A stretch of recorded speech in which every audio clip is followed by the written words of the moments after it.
Hello and welcome, I'm Dave. Today we will learn how to create and access modules in Python, and I'll provide links to all resources in the description below. I've got VS Code open and you can see I have a new lesson 14 folder over here in the file tree. Let's create a new file and let's call this modules.py. Now inside of our modules.py, we're going to actually import something first. And we've done this previously. So modules can be considered small code libraries that are based on related features. And one example of this is the math module, and it contains functions and constant values for use in mathematical equations. So we can import math, and that's a built-in module in Python. So Python comes with this module, but you have to import it to use it. And now let's go ahead and access something from math. And if we want to do that, we can just print and then say math, and then I'll use dot notation, and notice what happens. All of these different things that are available in the math module come up. And I'm going to scroll through here just so you can see a lot of them, but we're choosing a constant and I'm going to choose pi.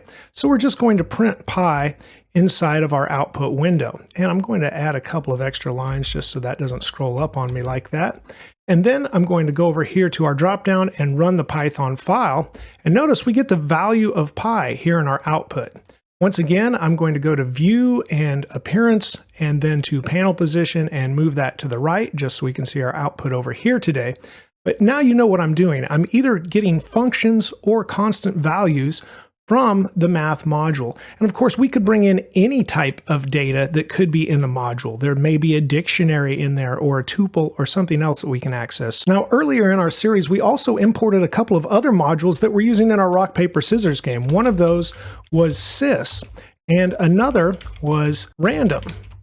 And now later in the code, we were using some functions. So one we used to exit the program, and that was sys.exit. And then we call that function. And then another one we used was random, or random.choice, actually. I should say random.choice. And we pull that up. And then it chose one of the characters of a string we provided, like 1, 2, 3. So just a couple of functions that are available from other modules that we've already used. Now here we're importing the entire module, and then we're using dot notation to pull a function or a value from that module. But instead of that, we can just pull out what we need. And you have seen that once already in this series too, because in our rock, paper, scissors game, we're using enum. And to do that, we say from enum, which is the module, then we say import enum, or we could do any of the other things that are available from that module. But now we're only importing enum from the enum module. And I know with the same name, that's a little confusing, but just for example, if we didn't want to say math.py, instead of import math, we could say from math. So we would say from math here, and then we would just say import pi. And then notice how VS Code already realizes we're now using the wrong syntax. Then we would just refer to pi as we want that output, and we can run our code again, and we still see the same value output here. Now, something else we can do is create an alias. So if we don't want to refer to a module by its name, say random, we could create an alias by just typing the word as after, and then I could say RDM, and then I could refer to RDM dot, and then still have all of these choices here. So like the choice function that I was using before. So how do we know what to use from a module? Well, there's a few ways to find out what's inside of a module. One of those ways, and I'll just create an extra line here, but is to use the dir function. So I'm going to print here just so we can see the output, and then I'll call the dir function. And then inside of that, which dir I believe would be an abbreviation for directory, if I'm not mistaken. And then inside of that, we can just pass whatever module we want to. Now I've got an alias for random, so I'll just put that alias in here, and this will work. But notice the output when I go ahead and run the code after I save it. It's got a list of everything in the module, but boy, is that kind of hard to read. It's literally a list, so list type data, and then we've got everything in here, and it's all jumbled together. But we can make this more legible for us, actually, because what we'd like to do is just put one of these on each line and then see everything inside of the module. So let's just loop through it. So I'll say for item in dir, and then pass our random module, but I'm passing in the alias, of course, that we created. And now I'm not going to print the directory of random here. Instead, I'm just going to print each item as we go through the loop. So I'll save this and run the code again.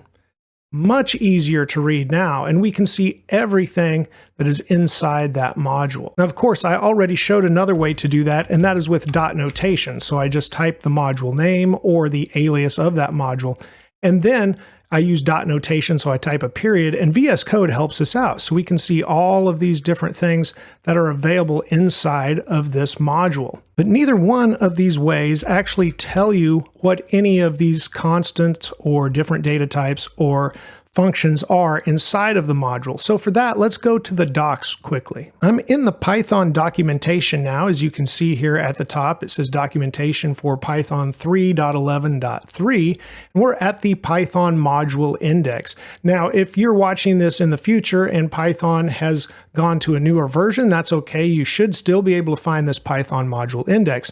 And here is an alphabetical list of all the different modules that are available.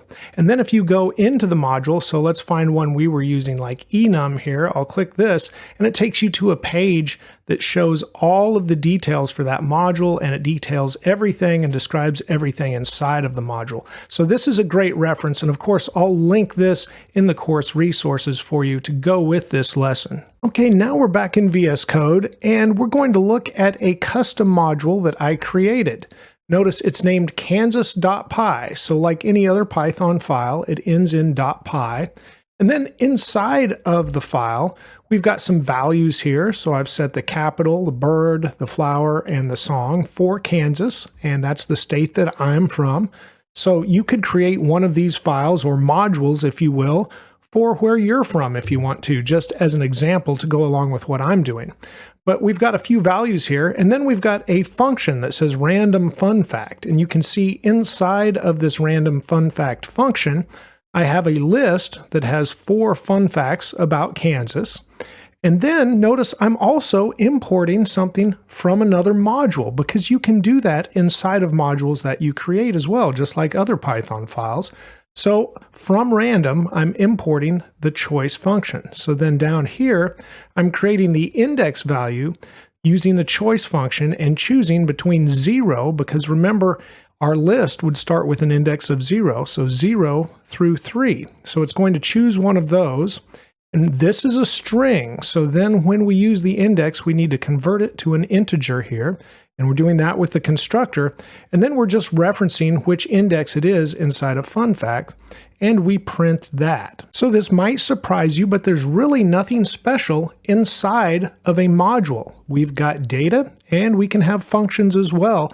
And you can use other modules inside of a module that you create. And so that's what we have here. Let's go back to our modules file. Now inside of this file, we can import our Kansas module, or if you created one for wherever you live, that's fine too. So we've imported Kansas. Now let's use what we get from the module. So I want to print the Kansas capital, and notice with dot notation, I see the other things available in the module as well. I'm going to choose capital. So I should print out that value. Now remember, our function already prints, so I don't need to call print here. So I'll just say Kansas and then random fun fact, and we'll just call that function, and it already prints. If we go back, you'll see at the bottom here, it returns a print, and we don't really need that return there even. I don't think I had that before, so let's just go ahead and remove the return. It should still be fine without it, and I think that's what I showed you before. So here, we'll go ahead and save. And now let's run our code and see what we get from bringing in the Kansas capital and the random fun fact. So here at the bottom, the Kansas capital is Topeka. And then we have our random fun fact. Wichita is the largest city in the state, but many would guess that that is Kansas City. That's also true. Much of Kansas City is actually in Missouri. Okay, so we're using our new custom module now. And now we need to talk about one special value that every module has, and that is the name value. And it is surrounded by 2 underscores, both before the word name and after. So let's look at that. And we can print the name of the module that we're running. So let's print, and then let's just say 2 underscores, name, and 2 more underscores. Now, do you think this will be modules? It possibly could be, but maybe it won't be. Let's go ahead and see what we get when we run our code again. And notice the name is main, and main also has 2 underscores both before and after the name main. That is because this is the module we're running. So if we print the name of the Kansas module, for example, we could say Kansas dot, and if we scroll through here, we should find name. There it is. So that's available to our custom module. I'll save. Let's run this. Notice the name of the Kansas module is Kansas, and that's because we're importing that module. So it gets the file name just like we have here, kansas.py, so the name is Kansas. But the file that we're running, modules.py, its current name is main, and that indicates that that's the file that is being ran. Now this can be very useful. So for example, I'm going to go back to the Kansas module, and at the very end of the file here, I'm going to put an if statement, and I'm going to say if 2 underscores name 2 underscores equals, and then I'm going to put in quotes main with the underscores. Then inside of that, we're going to go ahead and run our random fun fact function. So now this function is only going to run, it's only going to be called into action if this is the main file. Oh, and I only put 1 equals sign there. We actually need 2 as we compare. We're not assigning, we're comparing here. So that needs the 2 equals. So if name equals main, and you'll see this in many modules because this way they'll only run this code after this if statement if they are the main file. In other words, this file is being called into action. So let's go ahead and run our Kansas file now and see what we get. We have a fun fact from Kansas. Kansas is considered flat, but it does have a mountain. I believe we saw that one before. So this file will run this function if it is the main file. So that can be very useful when you create modules.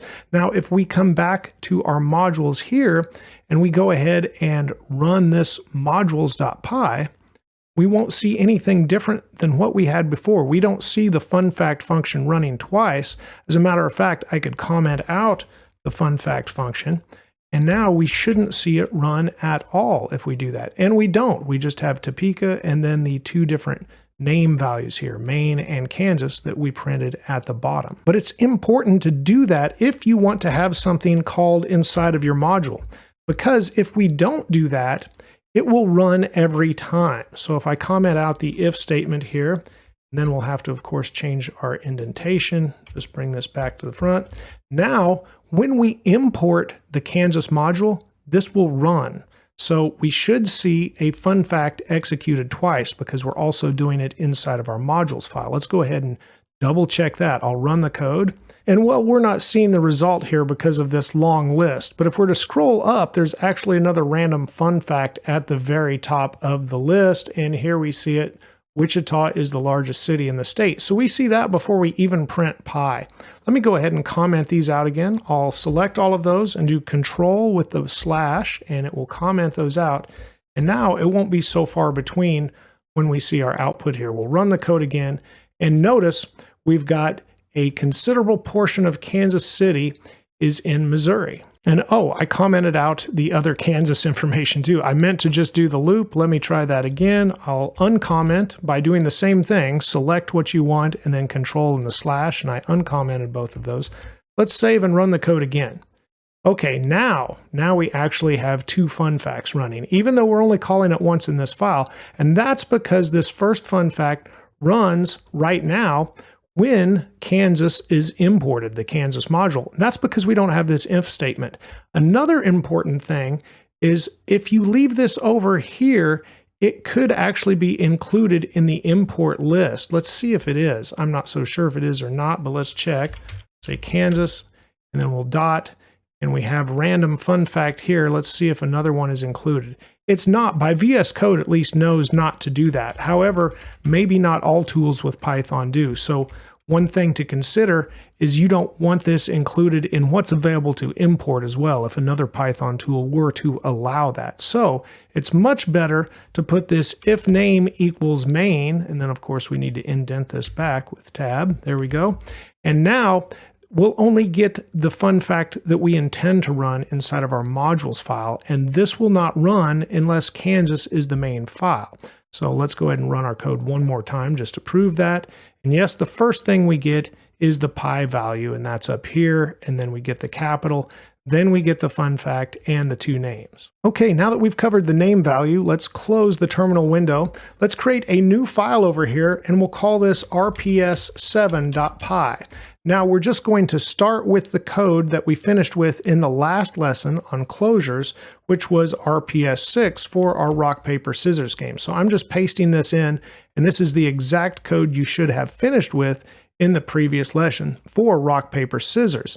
Now we just want to make a couple of changes here to make our rps7.py a module. So let's go ahead and scroll to the very bottom, and once we get to the bottom here of our file, what we're going to do is I'm going to rename this play, and I'm going to name it rock_paper_scissors, and we're setting that equal to the RPS function, and that's because we're using a closure that we learned about in the last lesson. Now the nice thing when we make this a module is the rock, paper, scissors function that we want to call will be available to import. Now underneath this, let's go ahead and delete this. Let's put our if statement. So if _name equals with two equals, then main . Inside of this if statement, we'll go ahead and call our rock, paper, scissors function. So this will only execute if our rps7.py is the main file. So if we go ahead and run this code, rock, paper, scissors would execute. But when we import the file, it will not automatically run. It will allow us to call the rock, paper, scissors function where we want to. So now inside of our modules.py, let's go ahead and import this. And I'm going to say from rps7, and I'm going to import rock, paper, scissors. Now, of course, we could just import rps7, and then we would have to refer to this as rps7.rock, paper, scissors. But here is our rock, paper, scissors function, and it's ready to be used. So we will call it right here at the bottom of our modules file. And now, after we see these different values print out, the game should start. So let's go ahead and run our modules file. And yes, we're ready for a game of rock, paper, scissors. Let's go ahead and play, and Python won. So I'll go ahead and quit this time instead of playing until I win. But now you know more about modules. We've got built-in modules in Python, or you can create custom modules as well. Remember to keep striving for progress over perfection, and a little progress every day will go a very long way. Please give this video a like if it's helped you, and thank you for watching and subscribing. You're helping my channel grow. Have a great day, and let's write more code together very soon.